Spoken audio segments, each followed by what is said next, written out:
ప్రియమైన దేవుని సంగమా, పరిశుద్ధుడును మన ప్రియరక్షకుడును ప్రభువైన యేసుక్రీస్తు వారి నామం పేరిట మరొక ఉదయకాలం మీ అందరికీ శుభవందనాలు.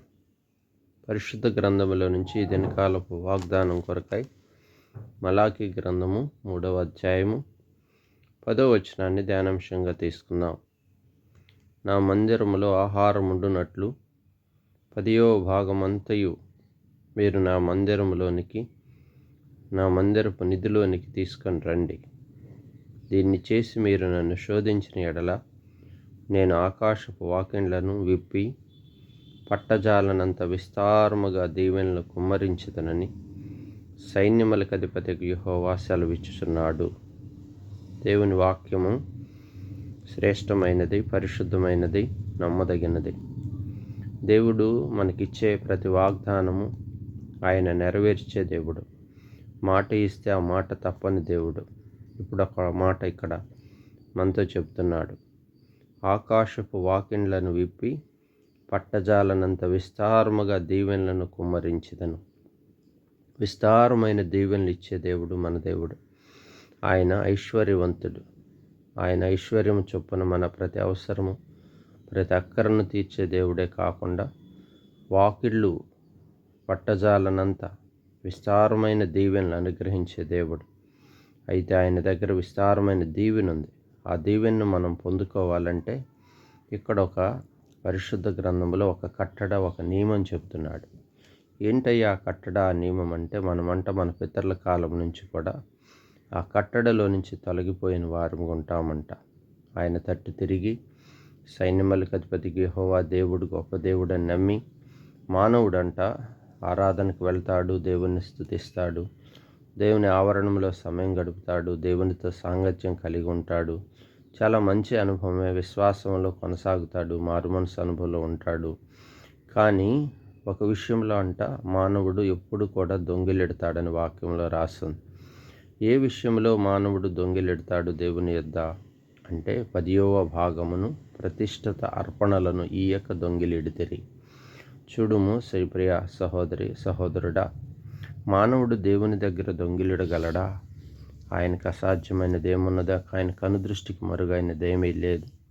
కనుక మనము చేసే ప్రతి పనిలో, అది వ్యవసాయం కావచ్చు, వ్యాపారం కావచ్చు, ఉద్యోగం కావచ్చు, ఏ పని చేస్తున్నప్పటికీ మన ఆధ్యాత్మిక జీవితంలో ఒక అనుభవం మనకి తప్పదు.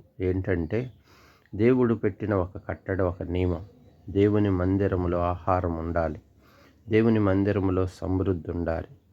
ఇదిగో సరంబు వేయబడిన మనము మంచి ఇండ్లను కట్టుకొని మన ఇంట్లో సంతోషిస్తూ ఆయా వస్తువులన్నీ కొనుక్కుంటూ దేవుని మందిరములో చూసినప్పుడు అన్నీ కొదువులుగా కనపడుతుంటే అది దేవునికి ఇష్టం ఉండదు. దేవుని మందిరములో సమృద్ధి ఉండాలి. దేవుని ఆవరణం అంతా కూడా ఆత్మీయంగా సమృద్ధిగా నింపబడాలి. భౌతికమైన అక్కర్లు కూడా తీర్చబడాలి. మందిర ఆవరణములో ఏ కొదువ ఉండకూడదు. ఆహారం ఉండునట్లుగా మందిరపు నిధి అంటున్నాడు. మందిరపు నిధిలోనికి కొంత ధనమును, అనగా మనకు దేవుడు మనకిచ్చేటువంటి పనిలో, చేతి పనిలో, ఉద్యోగంలో, వ్యాపారంలో, వ్యవసాయంలో మనం ఏం పని చేస్తున్నా కొంత ఆదాయాన్ని దేవుడు మనకు కలుగజేస్తాడు. వచ్చేటువంటి మన ఆదాయంలో 10వ భాగమును, అనగా ప్రతిష్ఠిత అర్పణలను, దేవుని కొరకు ప్రతిష్ఠించుకున్న అర్పణలను మనము క్రమము తప్పకుండా మాసం అమ్మటి మాసం క్రమము తప్పక దేవునికి ఇచ్చేవారు ఉండాలి. అలాగిచ్చుట వలన దీవెన, ఆశీర్వాదం ఉందని వాక్యం సెలవిస్తుంది. కాబట్టి ఈ అనుభవం చాలా గొప్పది. దేవుడు మనకిచ్చిన శ్రేష్టమైన అనుభవం. ఆయన 90% మనల్ని వాడుకోమంటున్నాడు. ఆ విషయం మనం మర్చిపోకూడదు. 10% మాత్రమే, 10వ వంతు మాత్రమే దేవునికి ఇచ్చేవారు ఉండాలి.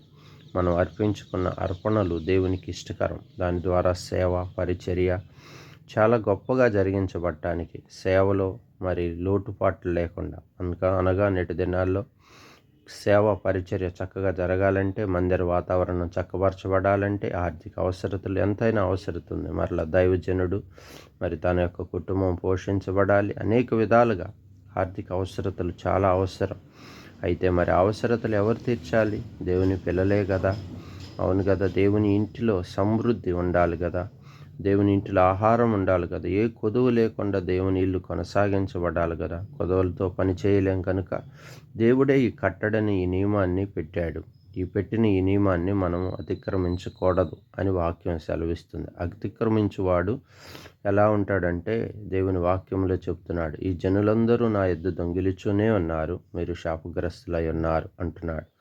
కనుక మన ఆధ్యాత్మిక జీవితంలో దేవునికి 10వ వంతును మనము ఇచ్చి మందిరపు నిధిలోనికి తీసుకొని వచ్చి దేవుని యొద్ద దొంగిలిడక దేవుణ్ణి శోధించిన ఎడల ఆయన ఆకాశపు వాకిన్లను విప్పి పట్టజాలనంత విస్తారమైన దీవెనలు కుమ్మరిస్తాడు. నీ సంతానమును, నీ కుటుంబమును, నీ బిడ్డలను ఆశీర్వదిస్తాడు. నీ ఇల్లు సమృద్ధితో నింపబడిద్ది.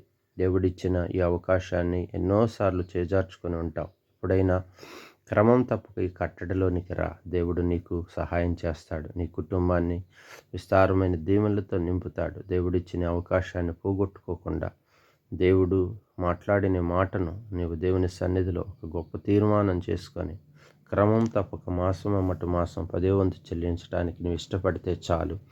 విస్తారమైన దీవెనలు నీ ఇంటి వారికి కలుగజేసే దేవుడిగా ఉన్నాడు. చిన్న ప్రార్థన చేసుకుందాం. పరిశుద్ధుడా, ప్రేమ నమ్మకమైన తండ్రి, అద్వితీయ దేవా, అవునయ్య, మానవులంగా మేము అయ్యా ప్రభువా నాయన మాకొచ్చే ప్రతి ఈవిలో కూడా ఈ దినకాలం మీరు మాతో మాట్లాడారు. నీకు చెల్లించాలి. కృతజ్ఞతాపూర్వకంగా నీ సన్నిధికి తీసుకొని రావాలి. మందిరపు నిధి ఆహారంతో నింపబడాలి, సమృద్ధితో ఉండాలి. అంటే అయా దేవుని పిల్లలంగా మేము అనేక సార్లు నీ కట్టడలను మరచి ప్రభా ఇదిగో మీరిచ్చేటువంటి శ్రేష్టమైన తీర్మానములను పోగొట్టుకొని ఆజ్ఞను గైకొనక దొంగిలిడే వారముగా అనేక సార్లు మా జీవితాల్లో ఉండటం వల్లే మేము లోటును, కొదువును మా గృహాల్లో, మా కుటుంబాల్లో, మా సంఘంలో మేము చూడగలుగుతున్నాం ప్రభా.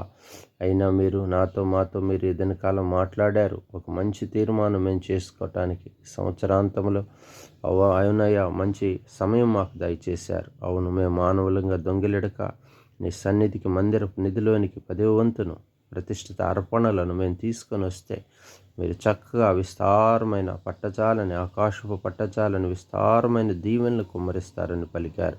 అలాంటి మెండైన దీవెనలు మాకు అనుగ్రహించు. మేము కూడా ఆ నియమాన్ని చక్కగా ఆ కట్టడను అనుసరించి నడుచుకునే పరిశుద్ధాత్మని క్రియ మాలో జరిగించం. ఎక్కడ కూడా దానిలో నుంచి తొలగిపోకుండా తద్వారా మేలు ఆశీర్వాదములతో మా కుటుంబాలు విస్తారమైన దీవెనలతో నింపబడే కుటుంబాలుగా మీరు చేయమని ఇదిగో ఈ కొద్ది చిన్ని ప్రార్థన యేసుక్రీస్తు నామములో అడిగి వేడుకుంటున్నాము తండ్రి. ఆమేన్.